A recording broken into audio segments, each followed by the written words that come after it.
Hello friends, welcome to Let's Learn and Teach. We are going to discuss phrasal verbs. देखिए friends, दिन में मैंने आपको एक स्ट्रेटजी बताई थी कि हम वोकेब कंप्लीट करने वाले हैं जब तक कि हमारी वैकेंसी नहीं आ जाती। वोकेब के साथ साथ हम जीके भी करेंगे। जीके में हम करने वाले हैं history and geography.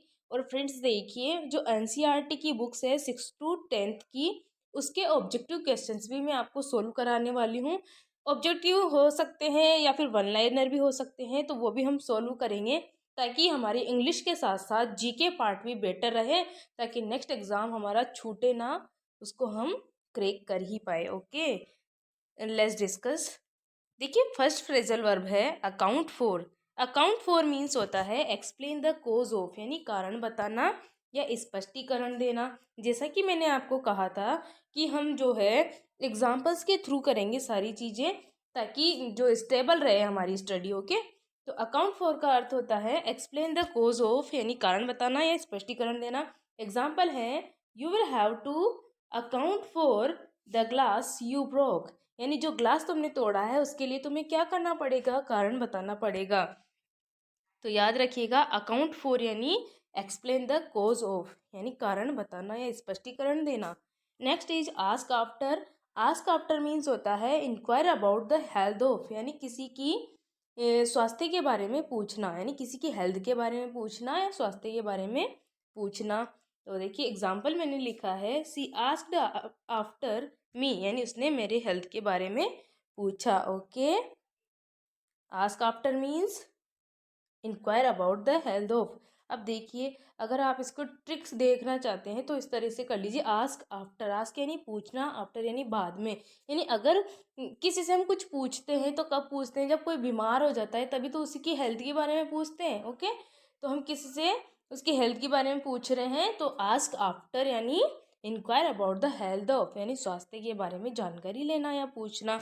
Next is back out. Back out means होता है विड्रॉ फ्रॉम अ प्रॉमिस, यानी वादे से मुकर जाना या वादे से पीछे हट जाना। इसका मैंने एग्जाम्पल बनाया है, my husband promised me to be with. देखिए यहाँ से इस मी को हटा दीजिए, इस मी को हटा देते हैं। My husband promised to be with me in every circumstances but now he backed out. ये नाउ है NOW। My husband promised to be with me in every circumstances but now he backed out, यानी मेरे husband ने हर परिस्थिति में मेरे साथ रहने का प्रॉमिस किया, बट अब वो क्या हो गए हैं, अपने वादे से मुकर गए हैं, यानी उन्होंने विड्रॉ कर लिया है अपने प्रॉमिस से। Next is backup. Backup means होता है सपोर्ट मोरली और वर्बली, यानी किसी को क्या करना, नैतिक रूप से सपोर्ट करना, या वर्बली यानी आप मौखिक रूप से किसी को सपोर्ट करे, से पीठ थपथपाना जिसे हम कहते हैं। सपोर्ट मोरली और वर्बली यानी नैतिक और मौखिक रूप से सपोर्ट करना। एग्जाम्पल मैंने लिखा है, my father backed me up on doing well in examination. Okay, मेरे पिताजी ने क्या किया, मुझे सपोर्ट किया जब मैंने एग्ज़ाम में अच्छा किया। बैकअप मीन्स सपोर्ट मोरली और verbally. My father backed me up on doing well in examination. देखिए फ्रेंड्स, इनकी जो ट्रिक है वो मैं एक काम करूँगी, अभी हम इनके एग्जाम्पल सहित याद कर लेते हैं, और जो ट्रिक है मैं एक वीडियो अलग से बना दूंगी जिसमें हम एग्जाम्पल नहीं लिखेंगे, ट्रिक के थ्रू इनको लर्न कर लेंगे। Okay, next is bear out. Bear out means confirm, means पुष्टि करना, यानी किसी चीज़ की पुष्टि करना। अब देखिए एग्जाम्पल है, the results bear out our preparation, यानी जो परिणाम होते हैं वो हमारी तैयारी की क्या करते हैं, पुष्टि करते हैं, उसको कंफर्म करते हैं कि हमने कितनी प्रिपरेशन की है। Okay, bear out means confirm. Next is bear up. Bear up means tolerate bad news bravely, यानी कोई भी बुरी खबर हो उसको बहादुरी से क्या करना, सहन करना। Example is he bore up the news of his uncle's death. देखिए बेयर की सेकंड फॉर्म है bore. Okay, he bore up the news of his uncle's death, उसने अपने अंकल की डेथ को क्या किया, ब्रेवली टॉलरेट किया। नेक्स्ट इज नेक्स्ट ईडीएम है हमारी बेंट अपॉन। देखिए बेंट अपॉन का मतलब होता है have the mind set on. देखिए मैं इसका एग्जाम्पल लिखना भूल गई हूँ। तो इसका एग्जाम्पल मैं आपको ऐसे ही बनाकर बता देती हूँ। देखिए इसका एग्जाम्पल हम बना सकते हैं कि she is bent upon coming for the vacations.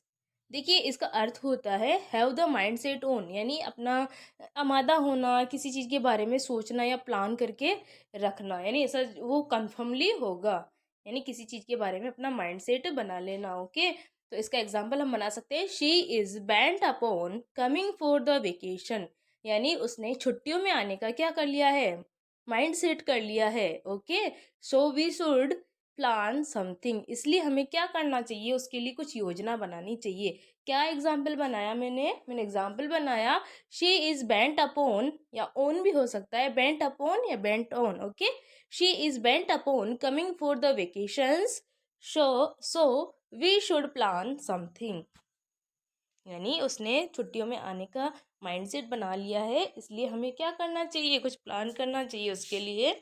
Next is blow out. Blow out means होता है एक्सटिंग्विश द फ्लेम, यानी फ्लेम को बुझाना। एग्जाम्पल है she blows out the candle, उसने क्या किया, कैंडल को बुझा दिया या बुझाती है।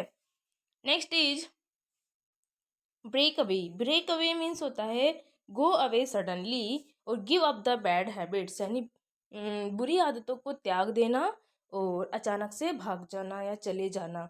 एग्जाम्पल है the thieves broke away from the jail, जो थीव्स थे वो क्या हो गए, जेल से भाग गए। Okay, next is many guests have broken away from the function, कई सारे गेस्ट जो थे फंक्शन से अचानक चले गए, गो अवे सडनली हो गए, क्या हो गए, अचानक से चले गए। तो फ्रेंड्स ये थी आज की हमारी फ्रेजल वर्ब्स। नेक्स्ट सेशन के लिए आप चैनल से जुड़े रहिए। अगर आपको वीडियो पसंद आता है